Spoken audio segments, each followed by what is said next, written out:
The Zulu Impi vs. British Redcoats spears vs. rifles at Isandlwana, 1879. The ground shook as 20,000 Zulu warriors charged in perfect formation, a tidal wave of shields and spears. Against them stood Britain's finest, armed with rifles and artillery. How did the mighty British Empire suffer one of its most humiliating defeats at the hands of a primitive African kingdom? The battle that shocked the world. On January 22, 1879, in the shadow of Isandlwana Mountain, the British Army faced the Zulu Kingdom in a brutal clash of tactics, technology, and sheer will. The result, a devastating Zulu victory that stunned Victorian Britain and rewrote the rules of colonial warfare. Key moments of the battle. British overconfidence. Lord Chelmsford split his forces, underestimating the Zulus.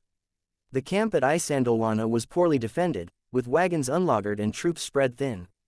The Zulu, horns of the buffalo, the Impi executed their legendary encirclement tactic, flanking the British with terrifying speed while the main force crushed their center. Martini Henry rifles vs. Ikalwa spears. British firepower initially held the Zulus back, but when ammunition ran low, the Redcoats were overrun in vicious hand-to-hand combat. The final stand. Surrounded and outnumbered, British soldiers fought desperately with bayonets and pistols, but by afternoon, the field was littered with the dead. Why the Zulus won? Superior tactics. The Zulu commanders outmaneuvered the British, using terrain and speed to neutralize their firepower. Logistical failure. British ammunition boxes were locked, and resupply was chaotic. Many soldiers died with empty rifles.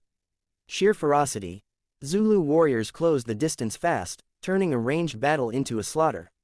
A stunned empire. Britain reeled from the loss of 1,300+ soldiers, one of its worst colonial defeats. Revenge at Rorke's Drift. The very next day, a tiny British garrison held off 4,000 Zulus, earning 11 Victoria Crosses and restoring some imperial pride. The end of Zulu independence. Despite their victory, the Zulu kingdom fell within months as Britain regrouped and crushed their resistance. Why Isandlwana still matters. This battle shattered the myth of European invincibility in Africa. Was it British arrogance or Zulu brilliance that decided the day? Thanks for watching. If you have any questions or suggestions, drop them in the comments below. Don't forget to subscribe and hit the bell for more. See you soon.